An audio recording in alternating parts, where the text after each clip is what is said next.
The committee will come to order. Pursuant to notice,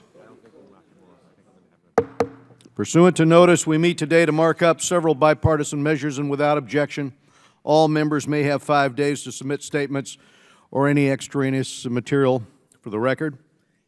Consideration of S-284 is being postponed, and as members were notified yesterday, we intend to consider the other 5 measures en bloc. And so without objection, the following items previously provided to members will be considered en bloc and are considered as read. H.R. 1150, the Frank Wolf International Religious Freedom Act. Smith Amendment 76, in the nature of a substitute to this measure. Also, H.R. 3694, the Strategy to Oppose Predatory Organ Trafficking Act, along with Trott Amendment number 8, in the nature of a substitute to this measure, and the Keating Amendment 63 to the Trott Amendment. Then we have H.R. 4939, the U.S. Caribbean Strategic Engagement Act of 2016, and we have House Concurrent Resolution 88, reaffirming the Taiwan Relations Act and the 6 assurances as the cornerstone of U.S.-Taiwan relations, along with Shabbat Amendment 36, in the nature of a substitute, and the Connolly Amendment 72 to the Shabbat Amendment. And we have S-2143, Starr-Camargo Bridge Act, as passed by the Senate. And after recognizing myself and the ranking member, I will be pleased to recognize any member seeking recognition to speak once on any of these measures.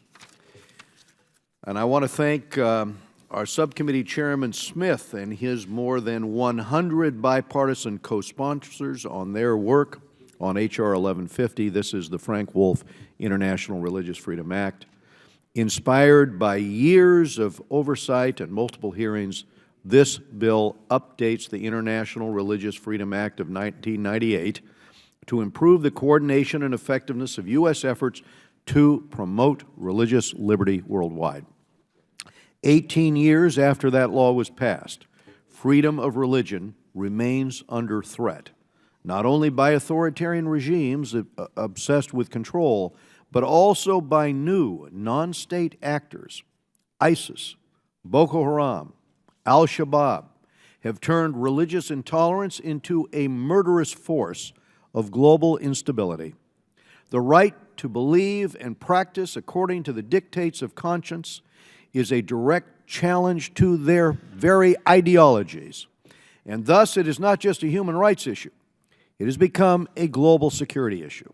By improving coordination, confronting non-state actors, and bettering reporting and training, this bill, 1150, is a helpful refinement of our statutory commitment to combat religious persecution around the world.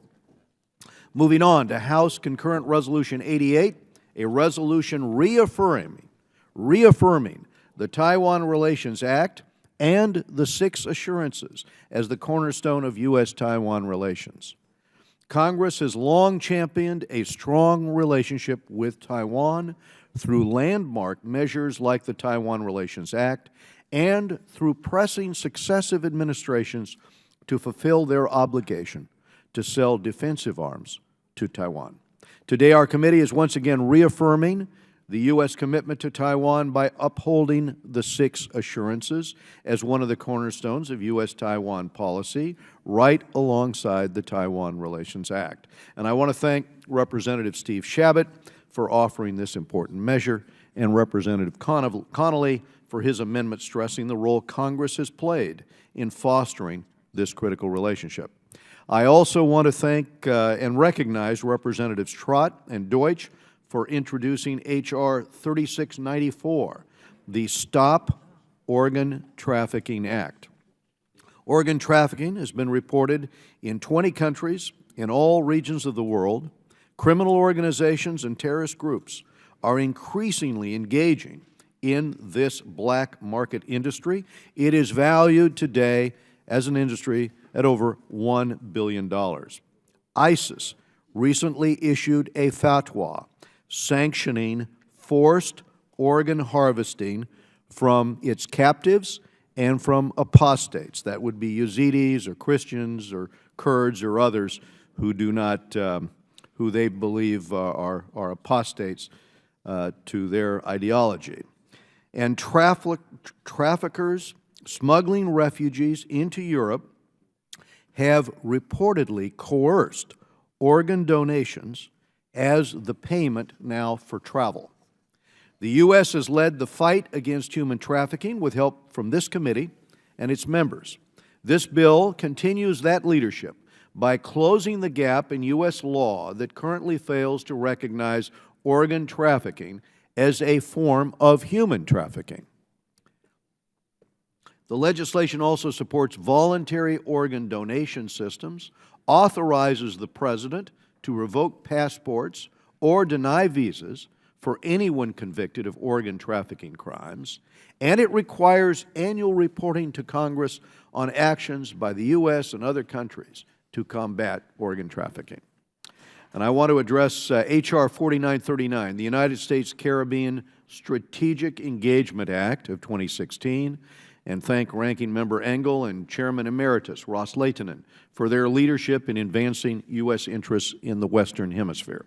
For over a decade, countries in the Caribbean have been largely beholden to Venezuelan oil subsidies in exchange for their support of the authoritarian Venezuelan government of Hugo Chavez and now Nicolas Maduro. The United States has not developed a comprehensive strategy of how best to engage this region to enhance diplomatic relations, to help the region improve energy security, or to reduce violence and curb drug trafficking and advance cooperation on democracy and human rights. So this bill will require the State Department and USAID to develop a comprehensive and clear strategy on best engaging the Caribbean region, and the bill also requires the Government Accountability Office to evaluate the Caribbean Basin Security Initiative so that we can be sure we are advancing our interests in the region using the best and most efficient approach.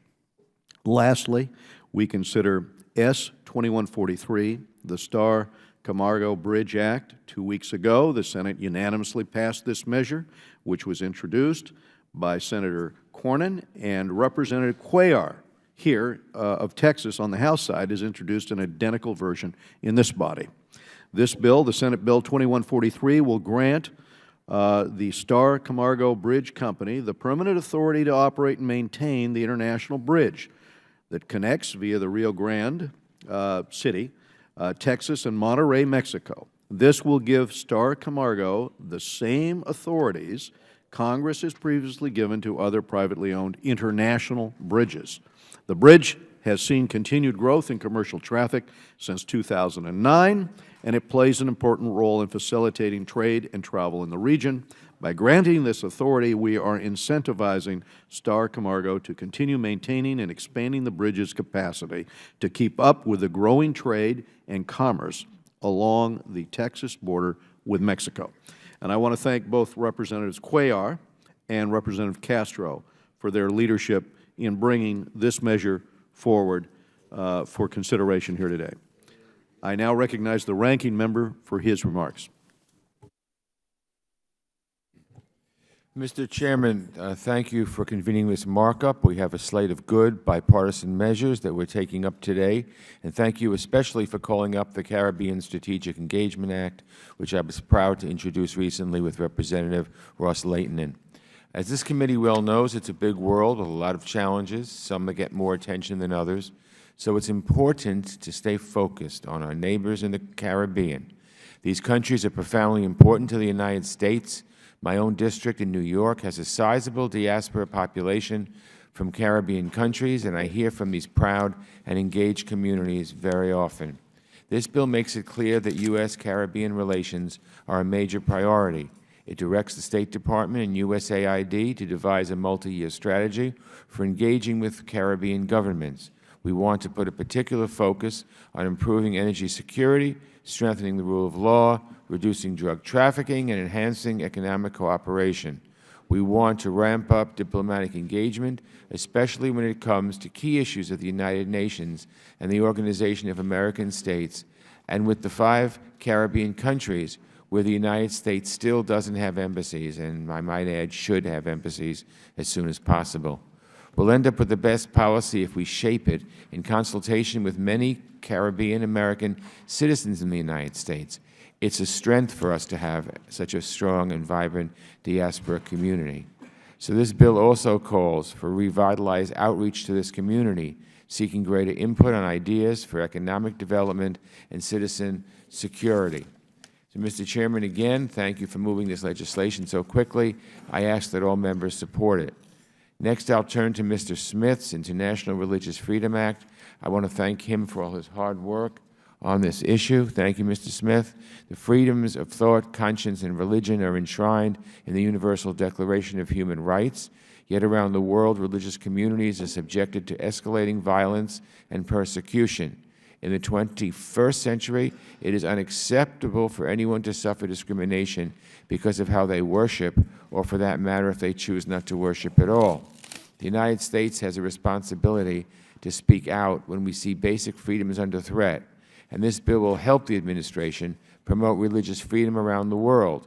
So I support this bill, and I also support continuing to fully fund the Human Rights and Democracy Fund for all human rights abuses.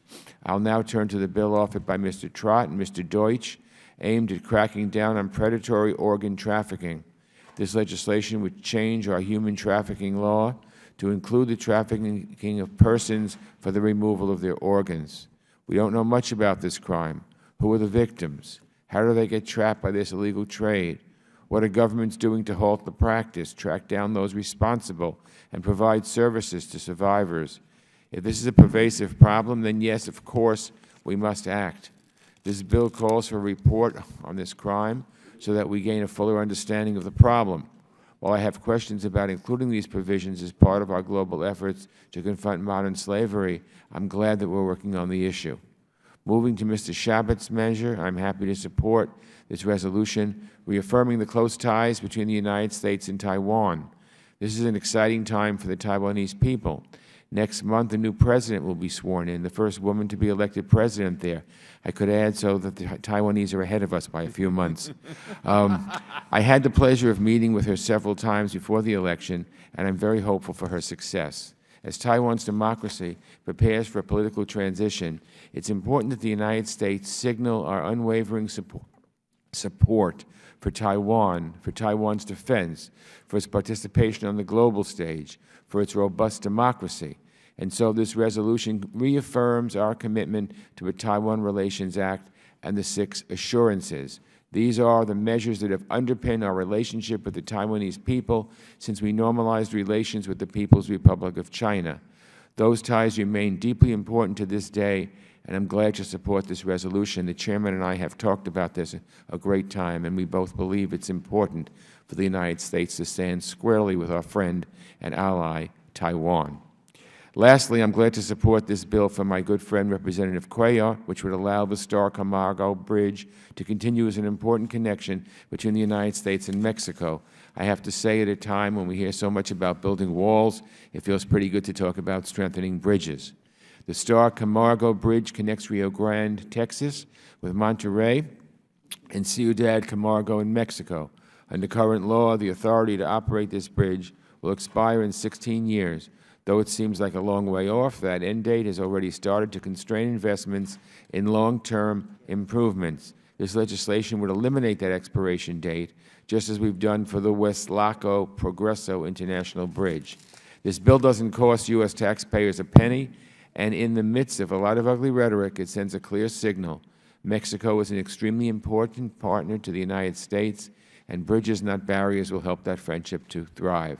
So I agree with the Chairman. I urge support for this measure and all the things contained in this measure, and I thank you again, Mr. Chairman. I yield back. Thank you, Mr. Engel. Any other members seeking recognition? Mr. Smith? Mr. Chairman, thank you very much. First of all, let me thank you for scheduling all of these bills, including the International Religious Freedom Act, the Frank Wolf Bill, which honors a tremendous advocate for religious freedom and the author of the landmark 1998 International Religious Freedom Act. I want to thank Elliot Engel as well, the ranking member, for working so closely with us and with you on this important legislation. And I'd like to thank Anna Issue, who is the original Democratic co-sponsor of the bill and a great supporter of religious freedom, especially in the Middle East. Her work has been greatly appreciated, and we have come up, I think, with a bill that will make a significant difference. The world is experiencing an unprecedented crisis of international religious freedom, a crisis that continues to create millions of victims, a crisis that undermines liberty, prosperity, and peace, a crisis that poses a direct challenge to the U.S. interests in the Middle East, North Korea, China, and in sub-Saharan Africa. The bill we passed almost 18 years ago needs to be updated to match the challenges of the 21st century. And again, that is what we're doing with legislation, to provide tools, training, and resources used by the administration to advance this universally recognized human right. Among its many provisions, and they are mutually reinforcing provisions, it clarifies that the ambassador at large will report to the Secretary of State. Sometimes there's been a little glitch there over the years in terms of that information going right to the ears of the Secretary of State. It creates a special watch list, not unlike what we did with the Trafficking Victims Protection Act, when a country doesn't rise to the level of a country of particular concern, but is a bad actor. This gives the president someplace else to say, we're watching, and the special watch list will provide that very useful utility. Curriculums for training foreign service officers so that they really do understand before deployment, especially overseas, exactly what the lay of the land is and what international religious freedom is all about. We also include, as you pointed out, Mr. Chairman, a new designation of non-state actors. We call them entities of particular concern. They're not countries. Boko Haram, ISIS, El-Shabaab, and others need to be focused upon for their nefarious deeds, and individuals held to account to the greatest extent practicable for their horrible deeds. CPC designations need to be made annually. There were a number of years where they were not made, and this will at least clarify that those country of particular concern designations do need to be made every single year. And then there's a number of other provisions that will, I think, significantly strengthen. And I would ask unanimous consent to my full statement made a part of the record, Mr. Chairman. And I would just finally say, Without objection. how grateful I think we all are that Mr. Trott and Deutsch have really stepped up to the plate with their H.R. 3694, the Strategy to Oppose Organ Trafficking Act.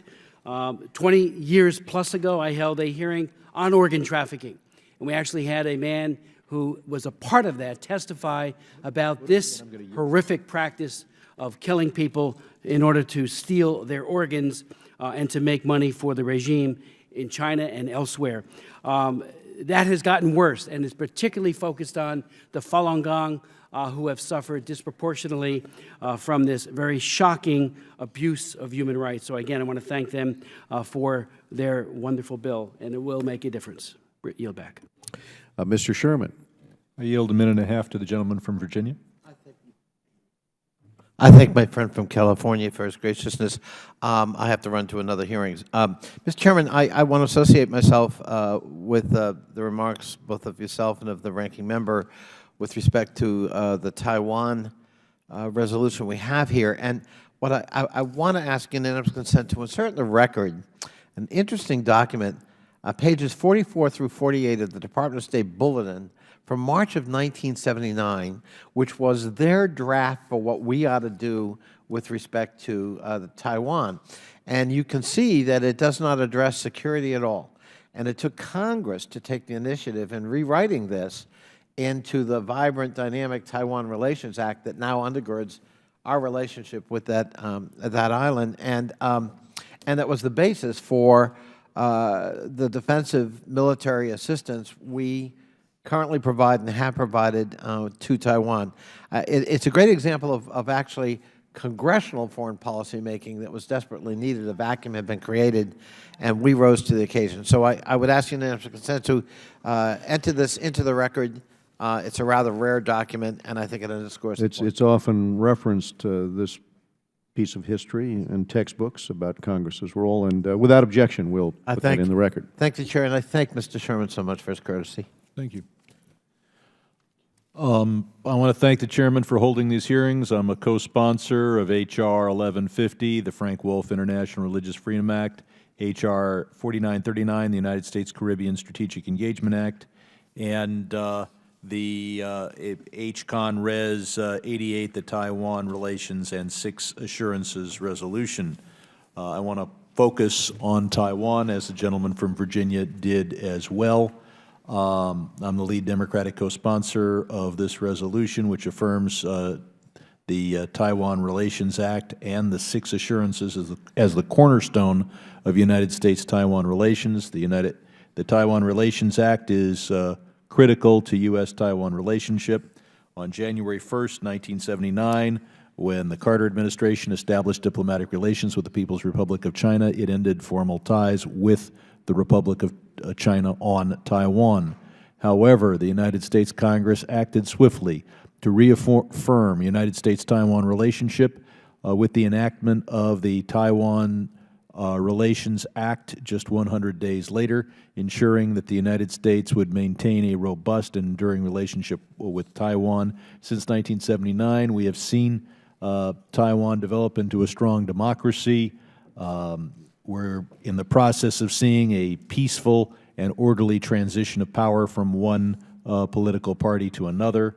Taiwan is an important ally, and we need to do everything possible to remain to make sure that it remains so. The Six Assurances to Taiwan have been a verbal U.S. pledge since 1982. This bill is important because it solidifies this commitment in legislation for the first time. 3 of those 6 assurances are a commitment to continued arms sales to Taiwan, a commitment to not consulting with Beijing on U.S.-Taiwan relations, and a commitment to stand by the Taiwan Relations Act, which was passed 3 years before the 6 assurances in 1979, and which Mr. Conley has already referenced. This resolution not only affirms that the Taiwan Relations Act and the 6 assurances are the cornerstone of U.S. Relations with China, with Taiwan, but it also urges the President and the State Department to affirm the 6 assurances publicly, proactively, and consistently as a cornerstone of United States-Taiwan relations. Mr. Chairman, I think Congress has been doing good work on the U.S.-Taiwan relationship for a long time. The Taiwan Relations Act, which was mentioned by Mr. Conley, but just recently our committee. Back in December, we passed a resolution saying it was time to transfer the frigates to Taiwan. And 5 days later, they finally transferred the friggin' frigates. It was good to join with you in that bill and to join with Mr. Salmon in the bill on Interpol, which was signed into law recently and which will be causing us to develop a strategy to get Taiwan into Interpol, because after all, who is in favor of the international criminals that Interpol is trying to incarcerate? So, Mr. Chairman, I yield back. I thank the gentleman for yielding. I did have the pleasure of going aboard one of those frigates as we were trying to expedite the process with my legislation, but it is now done, and this legislation will now, after our vote, go to the floor. But in the meantime, I think Ileana Ros-Lehtinen was seeking time. Thank you so much, Mr. Chairman. Thank you, Mr. Ranking Member Engel, for convening this markup and bringing up all of these important measures in front of our committee in a bipartisan manner, as always. I'm going to briefly speak about 2 of the bills. I'm proud to be the Republican lead alongside my good friend and the ranking member, Eliot Engel, on the U.S. Caribbean Strategic Engagement Act, a bill which would help push the State Department to prioritize U.S. Caribbean relationships. That's so important. When not sharing the national stage with Hillary Clinton, Ranking Member Engel has long made the Caribbean one of his top priorities, and I want to thank him for his tremendous leadership on this issue. This bill would require the State Department to develop a strategy to partner with our Caribbean neighbors on everything from counter-narcotics to energy security, and to broaden our outreach to the Caribbean diaspora community in our nation. South Florida makes up a large segment of this diaspora, and I understand well the importance of both the Caribbean and the need for increased engagement by the United States with those countries. Too often, Caribbean nations are either taken for granted or are neglected by the State Department, leaving them with little or to no presence of the U.S. or diplomatic engagement, and this course must and should be corrected. Deepening our strategic relationship with the Caribbean represents an extraordinary opportunity to expand our economic ties, cooperate on security issues, and advance our values and interests at places like the OAS and the UN. So I fully support this measure. I thank Mr. Engel for sponsoring it. I urge my colleagues to give this bill their full support as well. And I would also like to offer my support for my dear friend Steve Chabot's resolution, which would reaffirm the importance of the Taiwan Relations Act and President Reagan's 6 assurances to the U.S.-Taiwan relationship. I'm proud to be a co-sponsor because I continue to believe that the Taiwan Relations Act and the 6 assurances should be unequivocal guidelines to which the United States must remain fully and firmly committed.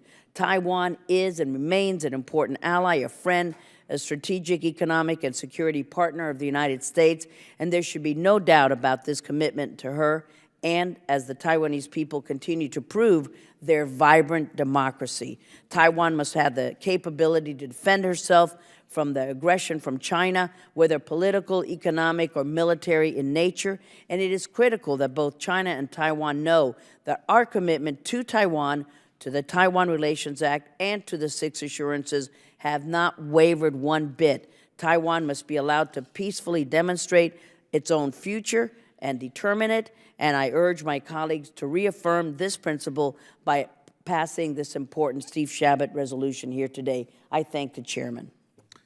Thank you, Eliana. Mr. Ted Deutsch from Florida. Thank you, Mr. Chairman, and I appreciate the opportunity to have all these bills before us today. I'd like to speak about the strategy to oppose Predatory Organ Trafficking Act. I want to thank Mr. Trott for his leadership on this issue, and thanks to Mr. Smith as well for your long-standing attention to the issue of organ trafficking. This bill, H.R. 3694, addresses an important but often under-acknowledged global trafficking issue. In places all over the world, amid the millions of people enslaved into the various forms of human trafficking, are individuals trafficked specifically for the illicit purpose of removing their organs. This black market of organ trafficking finds at-risk people and entices them with money in exchange for their organs. Often these victims are poor and vulnerable to offers of money that they can then use to pay for food and basic necessities for their families. A 2013 United Nations report found that the economic and social divisions within and among countries is similarly reflected in the most common victims of illegal organ trafficking, specifically in poor and unemployed populations. The sad reality is that people most in need of help are the easiest to fall prey to extortion by traffickers. But this problem is global, and while victims may come from lower-income countries, the demand that keeps the illegal organ trafficking market so profitable comes from higher-income countries, including the United States. Many of our allies already list trafficking of persons for the removal of their organs as a form of human trafficking, and a number of international protocols and agreements urge countries to do more to restrict the market. These illicit activities are simply unacceptable and are against our American values. So I'm thrilled that this bill will allow our government to do its part to work against this illicit black market, including empowering the Secretary of State to deny or revoke passports to anyone convicted of organ trafficking offense, and asking the State Department to keep Congress informed of what our government and other governments are doing to address this problem. We have received support from a number of groups advocating for stronger laws against illicit trafficking of organs and better protection of victims, and I'd like to specifically thank the Coalition for Organ Failure Solutions for their support. I'm proud of the attention that this committee has given to human trafficking, and I ask that we continue our strong record by acknowledging that trafficking of persons for the removal of their organs is a violation of our American values, and I yield back the balance of my time. Thank you, Mr. Chairman. Thank you, Mr. Deutsch. Mr. Rohrbacher of California. I'll make this short. I just would like to thank you, Mr. Chairman, and thank Ranking Member Engel. One needs only to take a look at the issues that are being discussed today to note that you are reaffirming this committee's traditional positioning and support for human rights throughout the world. You obviously have are taking up where Henry Hyde and others who before you who sat in that chair, you are building upon what they created as a foundation for freedom and justice and liberty and human rights as being values that this committee will uphold, and I appreciate every one of these bills reflects that. So thank you, Ranking Member, and thank you, Mr. Chairman. Thank you, Mr. Rohrabacher. Mr. Keating from Massachusetts. Thank you, Mr. Chairman. I want to thank Mr. Trott, Mr. Deutsch for their leadership in introducing the Strategy to Oppose Predatory Organ Trafficking Act. Too often, vulnerable individuals are coerced or forced into supporting this illicit trade, and just in a world where you think things can't get much worse, you see this kind of coerced or forced activity really hurt victims who are typically poor or unemployed, and some of them, indeed, were known to include children. Countries must have an effective law on the books if we're to protect against future victims of this trade, and it's crucial that countries then enforce these laws so that perpetrators do not continue to target vulnerable individuals with impunity. My amendment adds to the bill a report on host country enforcement of these laws against trafficking of persons for the removal of organs. Finally, I'd like to thank all the sponsors of the 4 additional bills being considered this morning, all of which I support. These pieces of legislation will have important consequences in advancing human rights, security policy, and U.S. engagement abroad. And I do want to say, in a Congress that's often stymied on its ability to act, this committee continues to move forward and stands out in that regard for working cooperatively and in a bipartisan fashion to really address very important issues. So I want to thank Chairman Royce and Ranking Member Engel for that as well, and I yield back. I want to just respond, if I could, Mr. Keating. I thank you for this amendment and support its inclusion in the bill. Having adequate laws on the books without strong enforcement, frankly, is meaningless. So amending the annual report to highlight a country's implementation and enforcement efforts will send this clear message, and it's going to enhance our efforts to stop organ trafficking. So we thank you for your improvement to the legislation. Mr. Salmon of Arizona. Thank you, Mr. Chairman. Very pleased to support Mr. Shabat's legislation, HCON Res 88, reaffirming the Taiwan Relations Act and the 6 assurances as the cornerstone of the United States-Taiwan relations. Mr. Chairman, I was a missionary in 1979 when Jimmy Carter was president and severed diplomatic ties with Taiwan. It was a very dark time for me personally. It was something I was very, very frustrated about at the time. But then Congress kind of came to the rescue. I think it was the leadership of the senator from my state, Barry Goldwater, that put forth the Taiwan Relations Act. And I think us reaffirming our commitment to that, and Mr. Shabat, you're just to be congratulated. This is so very, very important, not just to our relationship with Taiwan, but I think to the world at large. Taiwan's vibrant democracy is so incredibly important to the region as a guidepost for other nations to follow, and many are following suit with Taiwan's leadership in the world.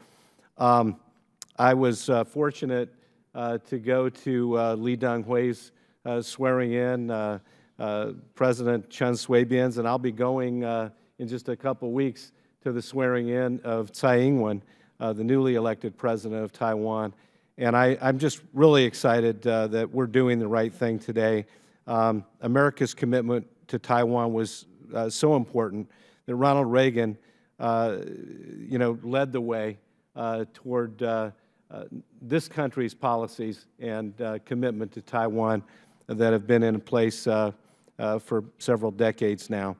I strongly support this resolution and urge my colleagues to support its passage. I'd also like to speak in support of Mr. Trott's legislation, the Stop Organ Trafficking Act. The illegal trafficking of human organs is despicable.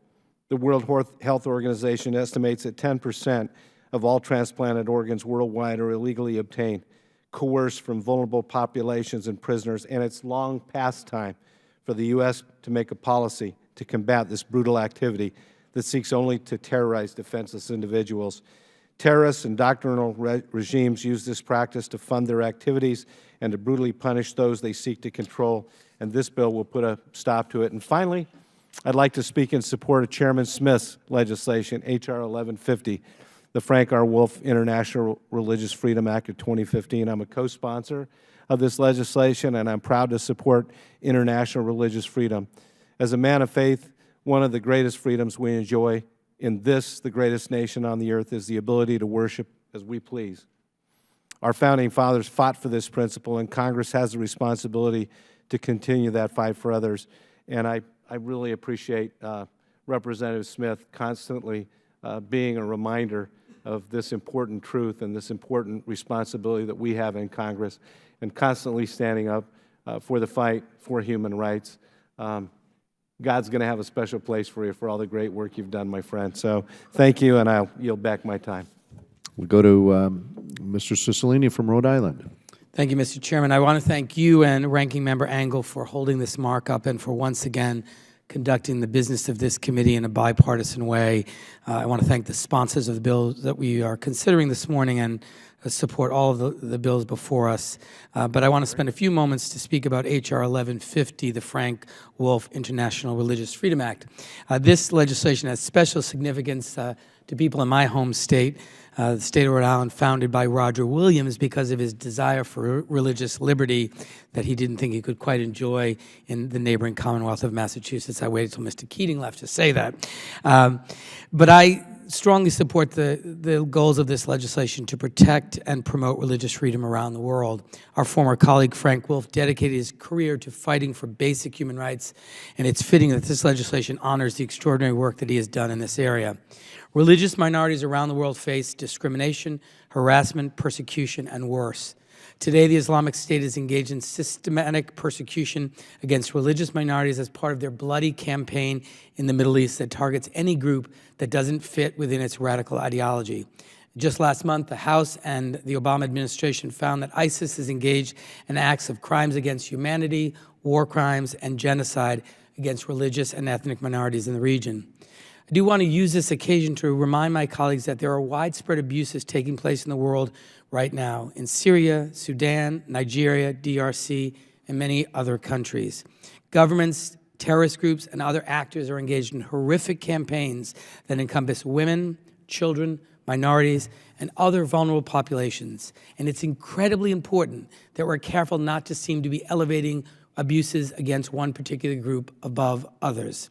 For example, around the world, those perceived to be part of the LGBT community are facing absolutely horrific violence, especially today in territories controlled by the Islamic State. ISIS has proudly advertised its crimes against allegedly LGBT individuals through gruesome social media, videos, and photos. Groups such as Outright Actions International have compiled dozens of incidents in which people, usually men, have been blindfolded, tortured, thrown off tall buildings, and brutally murdered by crowds incited by anti-LGBT slurs. I have a list here that details some of these particular instances of violence against those perceived to be LGBT, and they're horrific. Last summer, BBC Magazine ran a heartbreaking story entitled, "Why My Own Father Would Have Let IS Kill Me," which detailed a young man who had to flee Iraq under cover after his own father agreed to turn him over to ISIS for being gay. I raise these issues not to suggest that those within the Islamic State territory or elsewhere who are being persecuted for being LGBT are more deserving of our attention than those suffering any other type of persecution. But I do want to ensure that LGBT people and other vulnerable groups who are being persecuted around the world are not forgotten, and that we raise our voices in condemnation of all abuses of basic human rights and refrain from creating a hierarchy of human rights. And I look forward to our consideration of legislation intended to do just that. I hope we can learn from the important example of U.S. efforts to combat religious persecution and use lessons learned and best practices to inform the work we do as a country to combat the persecution of all vulnerable groups around the world, including women, children, and LGBT individuals. I thank you, and I yield back. Thank you, Mr. Cicilline. We go now to Mr. Shabbat of Ohio. Thank you very much, Mr. Chairman. As one of the founding members of the Congressional Taiwan Caucus, I've been actively involved in all Taiwan U.S. issues for many years now and chaired the Asian Pacific subcommittee as well, and I've been to Taiwan many times. That's why I'm honored to have introduced House Concurrent Resolution 88, which reaffirms the Taiwan Relations Act and the 6 assurances as cornerstones of U.S.-Taiwan relations. Our relationship has been an enduring one. Taiwan is a close ally of ours, one that truly believes in and practices freedom and democracy. And the people of Taiwan proved that yet again this past January with the election of President Tsai, which and I want to wish her and all the people of Taiwan the best of luck in her new role as President of Taiwan. I want to restate our support, just as this committee has for many, many years, and the Congress has as well, our support of Taiwan. As most of my colleagues are aware, Taiwan faces an unrelenting threat from China, excuse me, which has nearly 1,600 ballistic missiles aimed at her. And although Taiwan enjoys, let's face it, de facto independence, China's ultimate goal is to take the island, if by force or over time. China has made no bones about this. They've been pretty open about it for a long time. Unfortunately, the Taiwan Strait remains one of the potentially most dangerous flashpoints in the world. April 10th, 2016 marked the 37th anniversary of the enactment of the Taiwan's Relations Act, codifying into law an institutional framework and legal basis for continued cooperation between the U.S. and Taiwan that would serve to maintain peace and stability in the Western Pacific.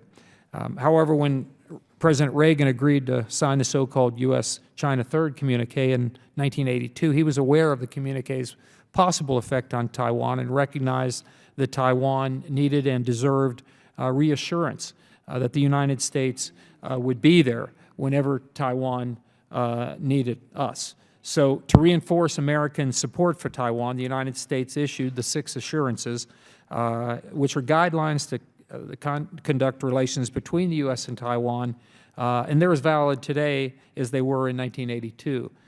They rightfully function along with the Taiwan Relations Act as cornerstones of the U.S.-Taiwan relations. And this is a relationship that's been a very strong one over the years.